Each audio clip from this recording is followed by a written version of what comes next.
ये 3 आदतें जरूर बना लो। लोग जल जल कर राख हो जाएंगे, लेकिन उससे पहले लाइक और सब्सक्राइब जरूर करें। तो चलिए वीडियो शुरू करते हैं। नंबर 1, अगर कोई तुम्हारा मजाक उड़ा रहा है तो उसे पलटकर जवाब मत दो। जवाब सबको दिया जाएगा, लेकिन मुंह से नहीं, अपनी तरक्की और पैसों से। नंबर 2, अगर किसी ने तुम्हें हर्ट किया है तो अपने जख्म को देखकर रोने के बजाय सीखो कि इस दर्द को कैसे बर्दाश्त करना है। नंबर 3, अगर तुम्हारे फायदे से किसी को तकलीफ हो रही है तो अपना फायदा छोड़ दो, क्योंकि जब एक दरवाजा बंद होता है तो तुम्हारे लिए 10 दरवाजे खुल जाते हैं।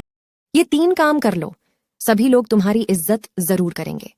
पहला, हाई स्टेटस वाले लोगों को देखकर उनको नमस्कार करना छोड़ दो। वो तुम्हारे बॉस या तुम उनके गुलाम नहीं हो जो तुम उनको अपने से ऊपर समझते हो। दूसरी बात, तुम चाहे कितने भी गरीब क्यों ना हो और भले ही तुम्हारे ऊपर बहुत सारा कर्ज ही क्यों ना हो, ये बात किसी को मत बताओ।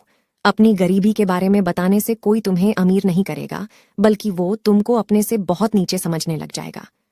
तीसरी बात, अपने काम के अलावा किसी का भी काम मत करो, क्योंकि एक बार काम करवाने के बाद दुनिया तुम्हें नौकर समझने लग जाएगी और तुम्हें इज्जत देना बंद कर देगी। बात अच्छी लगे तो वीडियो को लाइक और अपने प्यारे ऐसी औरत पे कभी भी भरोसा मत करना। ये औरत कभी वफादार नहीं हो सकती। बताती हूँ, लेकिन पहले वीडियो को लाइक और चैनल को सब्सक्राइब करें। ऐसी औरत जिसको अपने मर्द के अलावा मेरी शादी को 8 साल हो गए थे, अभी तक मुझे कोई बच्चा नहीं था। मेरी शादी के 1 साल बाद ही मेरे देवर की शादी हो गई थी।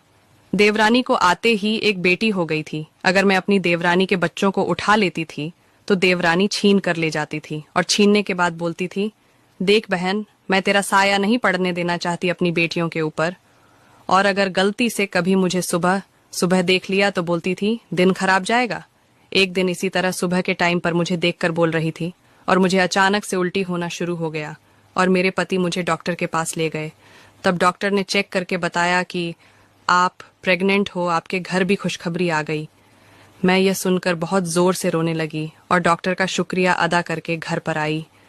घर में जब मैं यह बात बताई तो घर वालों ने बोला, कभी बंजर खेत में हरियाली आती है, झूठ बोल रही है। और मुझे पूरे 8 साल के बाद में लड़का हुआ। तो ये उन बहनों के लिए स्टोरी है जिनके ससुराल वाले